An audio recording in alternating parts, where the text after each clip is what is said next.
Rhetoric and oppression. So this section's heavy, right? It just is. And we're going to get into more detail with some of these as we move forward. What they're really pointing out and what they want to focus on, and this is really heavily connected to all of the linguistic move forwards that we're making in this chapter. We use language to assign groups to people.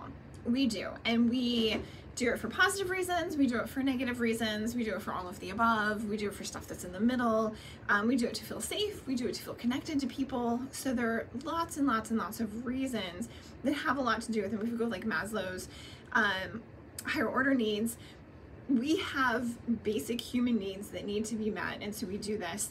And what they're pointing out in the second half of this chapter is that we use language and then we use rhetoric and rhetorical structures to help meet some of those needs and help meet some of those needs quickly. So they use the idea of muted group theory. How do we have a larger mass culture? What does that look like? And then how does that mute smaller groups? How does that disenfranchise groups? Because there is this larger one, because they're not meeting some imaginary criteria for this. So I know the book's talking about feminism and it's talking about sexual harassment. Both are very important topics.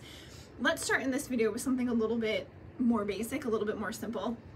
Most of you went to K-12 education in whatever form, public school, private school, homeschool, lots of variations of that. And in your K-12 education, you were assigned to read very specific books. For the most part, we call this the canon.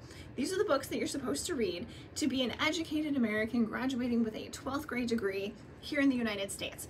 I grew up and went to high school in Arizona. I probably read very similar books to you all. I think the big difference is some of the books from the South I read different versions of, or different authors, different titles, because I grew up on the West Coast as opposed to the East Coast. But we read the same books, and that is a form of muted group theory, not the canon.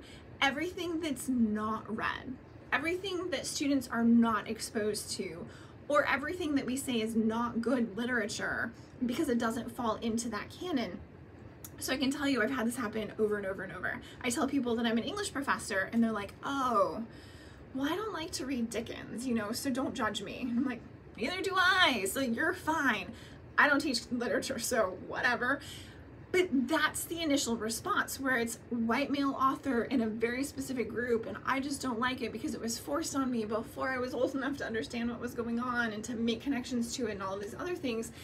The canon is a way that we marginalize very specific authors, and we marginalize genres. We marginalize YA, we marginalize romance. To some extent, we marginalize very specific forms of science fiction and very specific forms of fantasy because they're not doing something that's a part of the larger group. So the ideas that are raised in the chapter, a little bit heavier than that, but I want you to know that it's not just people and outside. We do this with the things that we study. Disciplines do this with what questions are available to be asked in this discipline. What questions are available to be answered in this discipline.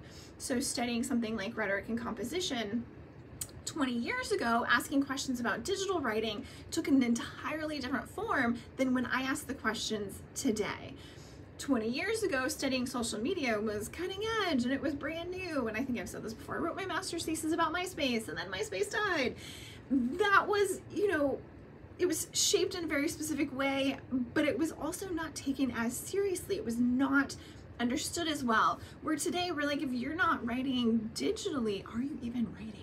We don't ask it that way. But those are the kinds of ways, yes, these things shift and they change over time, which we've also seen, I would argue, and the book is getting at it with the sexual harassment.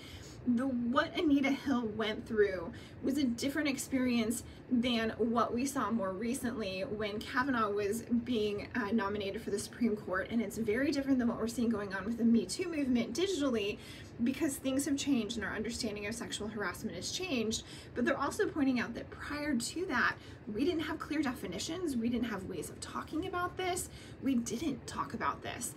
And so muted group theory, and then just the way that rhetoric can oppress and can create marginalization, is a really important connection to the linguistic reflexivity. So there's a lot between what we talked about with linguistic reflexivity earlier and what I'm talking about now in this video, but it's through language that we create who is an in-group, what is valued, and then who is marginalized, and what does that look like. And that's what Rhetoric and Oppression is getting at. And then we're going to pick that up over and over and over again for kind of the remainder of the book. So I just want to make sure that we're on the same page with that. How do we do this through language? How do we do this through symbols? How does it shift and change over time? Because that's also a really important part, because rhetoric shifts constantly with culture. Cultural milieu, we already did that video. So because it can change and shift over time, how do we continuously renegotiate social truths? And then what does that mean for how we understand?